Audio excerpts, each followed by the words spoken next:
Bonjour, aujourd'hui nous sommes avec Kerrigan de la team Révélation. Alors Kerrigan, est-ce que tu peux un peu te présenter? Bien, moi je m'appelle Arnaud Roulin, je suis capitaine de l'équipe Révélation eSport. À la base, on est juste venu en fun avec notre équipe. Et suite de quoi, au final, on a quand même tapé dans le top 8, ce qui est pas trop mauvais, quoi. On a fini en quart de finale. Et il y avait du beau jeu, on avait une équipe qui avait les moyens, les capacités de faire quelque chose, mais après, malheureusement, on n'a pas pu faire assez d'entraînement et ça nous a porté un peu préjudice. Je joue principalement, pour la présentation, je joue principalement mid laner. C'est ta première LAN ou tu avais fait d'autres événements avant? Des choses notables par rapport à League of Legends dans les événements? Peut-être un champion préféré? Alors, champion préféré, on va commencer par là. Oui, je dirais Anivia, Taliyah. Après, Anivia, il faut savoir que pendant la LAN, j'ai pas vraiment pu beaucoup la sortir, sachant qu'en fait, il y a une game où j'ai pu la sortir contre l'équipe Helvet Volca. Ce qui nous a permis de bien slow la game. Après, malheureusement, ils ont pris un peu beaucoup d'avancées sur une ou deux petites erreurs et malheureusement on a perdu contre eux. Mais sinon, ma Anivia, en fait, elle a été target ban sur tous les autres matchs. J'ai vraiment pas pu la jouer. Ce qui en soi est normal, hein, c'est le jeu en LAN, voilà, c'est comme ça que ça se passe. Les expériences, oui, c'est ma 3e polyLAN. J'ai fait d'autres LAN encore à gauche, à droite. Là, un peu plus tard, il y a la G4 que je vais faire avec des amis. Mais sinon, en ce qui concerne les expériences de team, j'ai 8 mois d'expérience en équipe, dans lesquelles on était à la limite du semi-pro. Et cette équipe n'a malheureusement pas joué, tout simplement parce que la structure, comme dans énormément de structures, a proposé pas mal de choses en fait.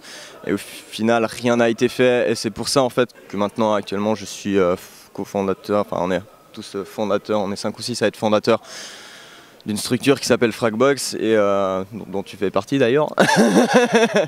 Tout ça pour dire que c'est bien parce qu'au final nous on est des gars qui veulent faire des choses spécialement pour les joueurs et ça c'est vraiment un plus pour les joueurs parce qu'en soi c'est le problème je pense ici en Suisse, c'est que les line-up, il y a du potentiel, il y a moyen de faire des choses en fait en Suisse, mais le problème c'est qu'il faudrait rassembler les bons joueurs et au-delà de ça il faudrait que les structures proposent des choses qui soient bien plus intéressantes pour les joueurs. Alors je sens que ça va être... J'imagine qu'il y a quand même pas mal de négatifs quand même, mais peut-être qu'il y a aussi du positif. Quels sont tes sentiments par rapport à cette édition de la polyLAN? Alors, moi je tiens à remercier particulièrement les admins qui ont quand même fait un boulot qui est assez monstrueux. Tout le staff en fait.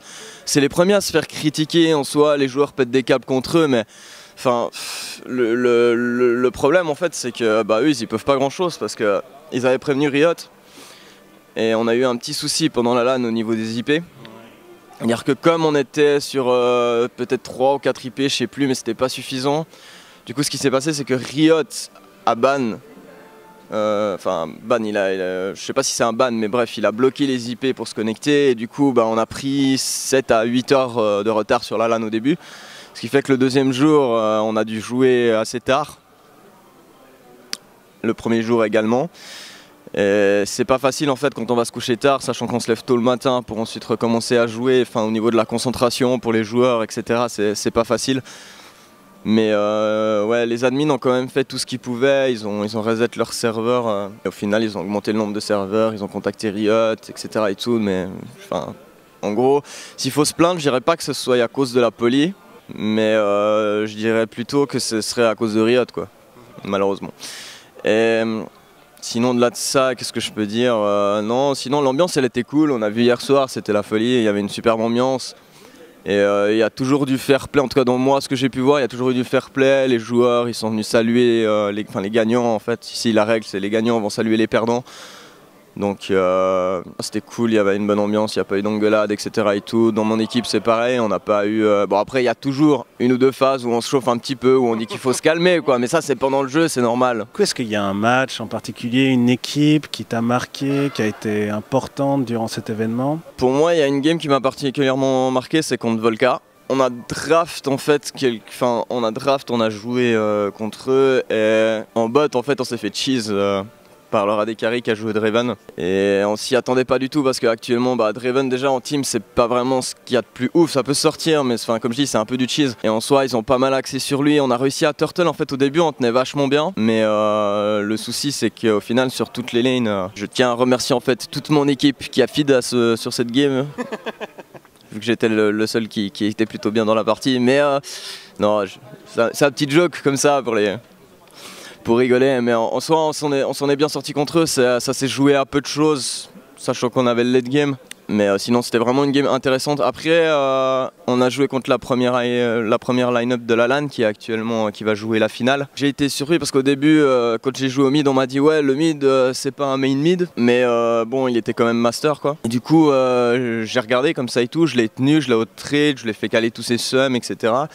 Donc moi ça va, je gagnais mon match-up, j'avais la pression à ma mid lane. Par contre j'ai été discuter après avec lui par la suite, enfin hier j'ai été discuter avec lui, alors il se trouve que c'était réellement un main mid, apparemment, et je suis plutôt fier, je pense que je peux dire que je suis fier de dire que j'ai pu tenir un mid master qui fait partie d'une équipe, ils sont pros sauf erreur, en tout cas l'année passée il me semble qu'ils étaient pros, ils avaient des contrats, je sais pas si c'est toujours d'actualité, mais en tout cas un ancien joueur qui a été pro, voire qui est encore actuellement professionnel. Donc un petit mot de la fin par rapport, peut-être parler du futur de l'équipe, quelque chose de particulier à dire par rapport à la Polylan. Quelque chose à dire par rapport à la Polylan, c'est une LAN que j'adore, il y a toujours une superbe ambiance, tous les gens qui viennent ici etc. et tout, malgré les quelques soucis qu'on a pu avoir notamment durant cette LAN, ils ont toujours dit que c'était une bonne LAN et j'espère que ça va rester comme ça. Il faut remercier aussi le PFL pour nous fournir les bâtiments, ça c'est vraiment un truc qui est énorme, qui est génial. Petit mot de la fin par rapport à l'équipe, c'est simple, moi je vais recruter une équipe parce que là comme j'ai dit on était parti plus à la base sur du fun, même si on aime tryhard. Au final on a quand même fait un résultat qui est pas trop dégueu pour le peu d'entraînement qu'on a pu faire. L'année prochaine j'espère revenir avec vraiment une équipe solide et on va créer une vraie line-up où on va vraiment essayer de tryhard sur les premières places. Ok, bien merci, et puis on se reverra de toute façon lors de la G-Force.